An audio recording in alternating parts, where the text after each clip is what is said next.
जेव्हा आमचं मन स्थिर असतं तेव्हा योग्य निर्णय आम्ही घेऊ शकतो. एलिया मनातून भयभीत झाला त्या इस्बेलेविषयी आणि तो म्हणतो, आता बस, मला घेऊन जा.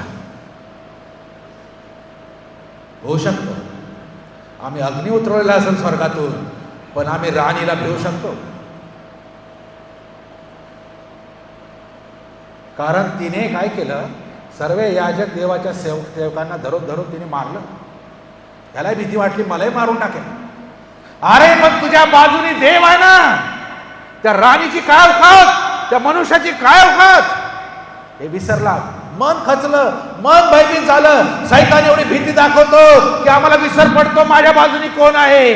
सैतान एवढी निराशा आणतो की मला विसर पडतो की माझ्या बाजूनी माझा देव आहे. सैतान एवढं भय आणतो, आर्थिक शारीरिक आजारांचं इतकं भय आणतो, लेकरांचं एवढं भय आणतो की मी निराश होतो, मी थकतो, मी खचतो आणि विसरून जातो ज्याने सर्व जग बनवलं तो माझ्या बाजूने आहे हे विसरून जातो. म्हणून मन खचू नये, मन थकू नये फार महत्वाचं आहे आणि आपल्याला गोष्टीचा विसर पडता कामा नये.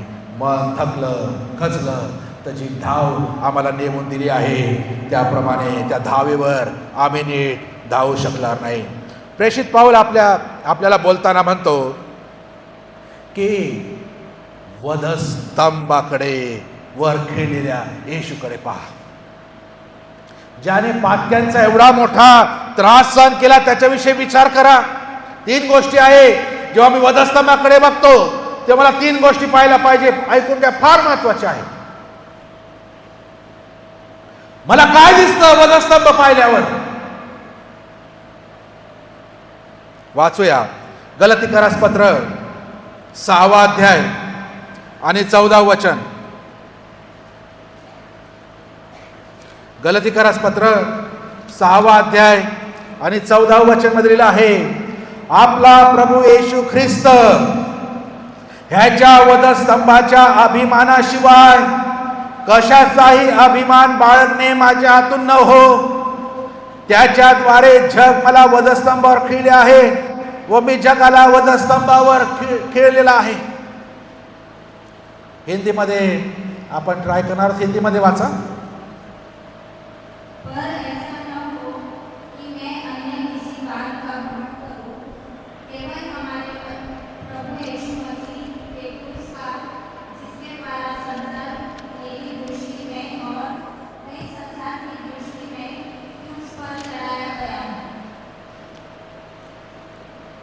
क्रूस पर चढ़ाया गया हूं. संसार की दृष्टी, जग मला वधस्तंभावर आणि मी जगाला वधस्तंभावर खिळलेला आहे. आणि आपला प्रभू येशू ख्रिस्त याच्या वधस्तंभाच्या अभिमानाशिवाय, त्याच्या वधस्तंभाच्या अभिमानाशिवाय कशाचाही अभिमान बाळगणे माझ्या हातून न हो. फर्स्ट, पहिले काय आहे? सर्वात पहिले काय आहे? येशू ख्रिस्ताचा वधस्तंभ आणि त्याचा अभिमान मला आहे. त्याच्या द्वारे किंवा त्याचा अभिमान नाशिवाय, या वधस्तंभाच्या अभिमानाशिवाय कशाचाही अभिमान, दुसरी गोष्टच नाही. एकच गोष्ट, येशू ख्रिस्ताचा वधस्तंभ, त्याच्या अभिमानाशिवाय दुसरा कशाचाही अभिमान बाळगणे माझ्या हातून न हो. माझ्या हातून अशी कोणती गोष्ट आहे का ज्याचा अभिमान मी बाळगतो? माझं शिक्षण, माझा व्यवसाय, माझं घरदार, माझं घराणं, माझी प्रतिष्ठा, माझ्या खुर्च्या, माझं हे माझं ते शून्य आहे. प्रेषित पाऊल म्हणतो येशू ख्रिस्ताच्या वधस्तंभाशिवाय दुसऱ्या कशाचाही अभिमान बाळगणे माझ्या हातून न घडो. म्हणजे फर्स्ट, सर्वात पहिले, दुसरं तर काहीच नाही, पण सर्वात पहिले येशू ख्रिस्ताचा वधस्तंभ माझ्यासाठी प्रिय आहे. मी जर जिथे जातो, जे करतो, जे बघतो, माझे विचार, माझं मन कुठे आहे, त्या वधस्तंभावर केलेल्या येशूकडे पाहत राहा, त्याचा विचार करा. त्याची आई जकिकाई आणि त्याचे काही शिष्य त्या वधस्तंभाकडे बसून त्याला आता कसं त्याची प्रेतक्रिया करेल याचा विचार करत असतात. त्याला कसं काढ. मी काय विचार करतो जेव्हा मी त्या वधस्तंभावर येशू खेळलेला मी बघतो. कोणासाठी हो? माझ्यासाठी. थोडंही मला काही वाटत नाही, वाटू नये. मला अभिमान आहे तो माझ्या येशू ख्रिस्ताच्या वधस्तंभाचा आहे. दुसरा तिसरा जगात कोणता विषय नाही. मी सुरुवातीलाच म्हटलं, या मंदिरात किंवा कोणत्याही मंदिरात जगातल्या येशूचा वधस्तंभ आहे. म्हणून मला अभिमान आहे ख्रिस्ती होण्याचा. पण त्याच्या आधी ख्रिस्ती होण्याच्या अभिमानाशिवाय त्याच्या आधी मला येशू ख्रिस्ताच्या वधस्तंभाचा अभिमान आहे. कारण येशू ख्रिस्ताचा वधस्तंभच नसता तर मी पण ख्रिस्ती नसतो.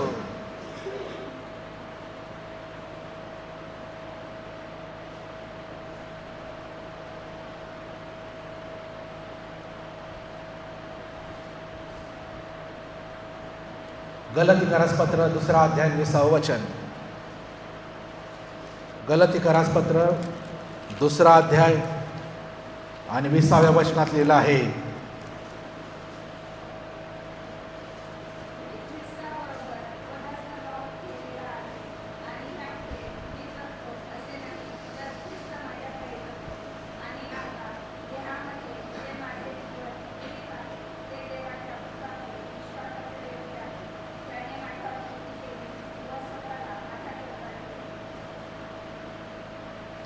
पाऊल काय म्हणतो?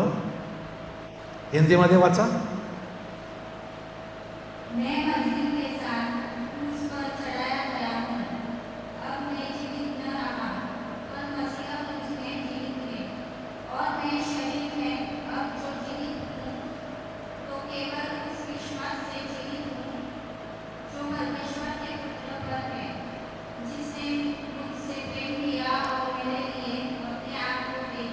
मी ख्रिस्ता बरोबर वधस्तंभावर खेळलेला आहे.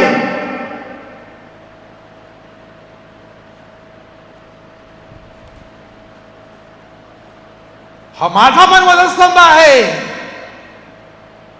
आणि ख्रिस्ता बरोबर मी देखील तिथे खेळलेला आहे.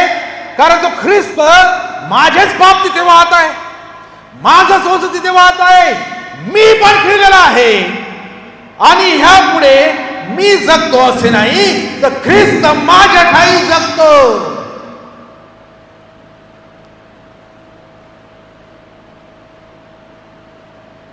हा माझा वधस्तंभ आहे. हे स्मरण मला आहे का? हे स्मरण, हे जाणीव मला आहे का? 1 करिंथ 2 आणि 2, 1-2 वचन फक्त शेवटी वाचून घेऊया. 1 करिंथ 2 आणि 2 मध्ये लिहिलं आहे,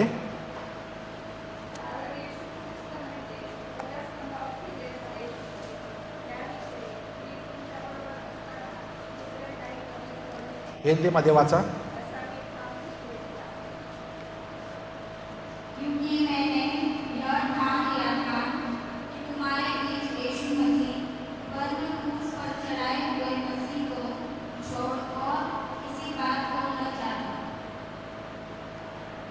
कारण येशू ख्रिस्त म्हणजे वधस्तंभावर खेळलेला येशू ख्रिस्त. ह्याच्याशिवाय मी तुमच्या बरोबर असताना दुसरं काही जमेस धरू नये असा मी ठाम निश्चय केला आहे. येशू ख्रिस्त. कोणता येशू ख्रिस्त? पुष्कळ प्रचारक आणि आम्ही देखील आम्हाला येशू विषय ऐकायला आवडतं. काय ऐकायला आवडतं? येशू ख्रिस्त म्हणजे आरोग्य देणारा येशू ख्रिस्त आम्हाला ऐकायला फार आवडतं. बरा करणारा येशू ख्रिस्त, भविष्य सांगणारा येशू ख्रिस्त, आशीर्वाद देणारा येशू ख्रिस्त, मेलेल्यातून उठवलेला येशू ख्रिस्त, 5 भाकरी 2 मासे घेऊन 5,000 खाऊ घालणारा, तृप्त करणारा येशू ख्रिस्त, पाण्याचा द्राक्षरस बनवणारा येशू ख्रिस्त, मेलेल्यांना उठवणारा येशू ख्रिस्त, कुष्ठरोग्यांना, आंधळ्यांना, लंगड्यांना बरा करणारा येशू ख्रिस्त, हा येशू ख्रिस्त घ्यायला सर्व तयार आहे. ख्रिस्ती नाही, ख्रिस्ती दरही तयार आहेत, लाईन लावून उभे आहेत. म्हणून हे आमचे ख्रिस्ती बाबा लोक उठले फसवायला, कारण त्यांना ख्रिस्त कसा पाहिजे आहे, ख्रिस्त बरा करणारा हवा आहे. पाऊल म्हणतो कारण येशू ख्रिस्त म्हणजे वधस्तंभावर खिळलेला येशू ख्रिस्त. ह्याच्याशिवाय मी तुमच्या बरोबर असताना दुसरे काही जमेस धरू नये असा मी ठाम निश्चय केला आहे. कोणता येशू ख्रिस्त? कोणता येशू ख्रिस्त मला ऐकायला आवडतो, त्याच्याविषयी ऐकायला आवडतं? त्या वधस्तंभावर खिळलेला येशू ख्रिस्त ह्याच्याशिवाय दुसरी कोणती गोष्ट मी जमेस देखील धरत नाही. हो, मला पडलेच नाही. बरं होईल नाही होईल भविष्य सांग, हे सांग, कचरा गोष्टी आहेत. माझ्यासाठी माझा येशू ख्रिस्त, आणि तो पण वधस्तंभावर खिळलेला येशू ख्रिस्त मला हवा आहे, आणि तोच मला इतरांना द्यायचा आहे. कारण त्याचा जन्म आरोग्य देण्यासाठीच नाही आलेला आहे. त्याचा जन्माचा मेन उद्देश होता तो म्हणजे वधस्तंभावर जाण्याचा. त्याचा जन्माचा मेन उद्देश होता, प्रमुख उद्देश म्हणजे त्याचं निष्कलंक निष्पाप रक्त जगाच्या सर्वांच्या पापासाठी ते सांडलं जाऊन त्याच्या रक्तामध्ये आमची पाप धुतली जावे, हा त्याचा निश्चय होता, ही त्याची योजना होती. आणि म्हणून त्या वधस्तंभावर मारला जाण्यासाठी त्यांनी स्वतःला दिलं. त्या गेतसेमनी बागेमध्ये त्याला धरायला आले तेव्हा शिष्य पळून गेले. येशू पळा नाही, येशू स्वतःहून त्यांच्या स्वाधीन झाला शिपायांच्या. तो पकडला गेला, स्वतःला त्यांनी पकडू दिलं, कारण त्याला माहिती आहे त्या वधस्तंभावर मला खिळेल आणि मला मारलं जाईल, माझे हालहाल होईल, माझा रक्ताचा शेवटला थेंब तिथे सांडवला जाईल, यासाठीच माझा जन्म झालेला आहे. आणि म्हणून माझ्यासाठी माझा येशू ख्रिस्त कोणता आहे? माझ्यासाठी माझा येशू ख्रिस्त म्हणजे तो वधस्तंभावर खिळलेला येशू ख्रिस्त आहे. त्याच्याशिवाय दुसरा येशू ख्रिस्त नाही. जरा मला येशू ख्रिस्ताविषयी ऐकायचं असेल, नुसते चमत्कार ऐकू नका. चमत्कार इतर पण करतात. हो, येशू सारखा जीव प्राण कोणी अर्पला नाही, जगात कोणी अर्पला नाही, कधी अर्पण देणार नाही. येशू सारखा मित्र नाही, माझ्या बदली तो मिळा तिथे, त्याच्यासारखा मित्र नाही. आणि मला येशू विषयी सांगायचं, आणि मला येशू विषयी ऐकायचं, आणि तुम्हाला येशू विषयी माहिती करायची, तर ती माहिती फक्त तो वधस्तंभावर खिळलेला येशू याचीच असावी.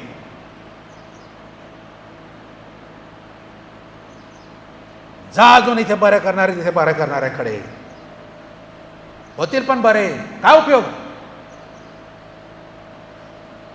पाऊल किती स्पष्ट म्हणत आहे, कारण येशू ख्रिस्त म्हणजे वधस्तंभावर खिळलेला येशू ख्रिस्त याच्याशिवाय मी तुमच्या बरोबर असताना दुसरे काही जमेस धरू नये असा मी ठाम निश्चय केलेला आहे. मी जोपर्यंत तुमच्या बरोबर आहे, जोपर्यंत मी तुमच्या बरोबर आहे, तुमच्या मध्ये आहे, जोपर्यंत मी तुमच्याशी बोलत आहे, तोपर्यंत मी फक्त वधस्तंभावर असलेला येशू विषयीच बोलणार आहे, दुसरं बोलणार नाही. आया बायांच्या कहाण्या मी सांगणार नाही. मी सांगे माझ्या येशूने माझ्यासाठी काय केलं. म्हणून हा वधस्तंभ मला प्रिय आहे. हा फक्त येशूचाच नाही तर माझा पण आहे, कारण माझ्यासाठी येशूने तिथे वधस्तंभ, जड वधस्तंभ पहिले तर व्हायला त्याने,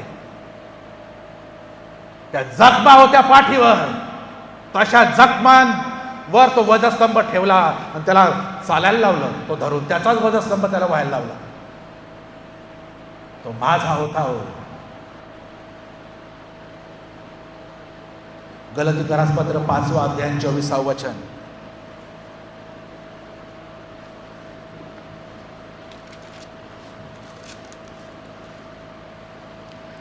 जे ख्रिस्त येशूचे आहेत त्यांनी विकार व वासना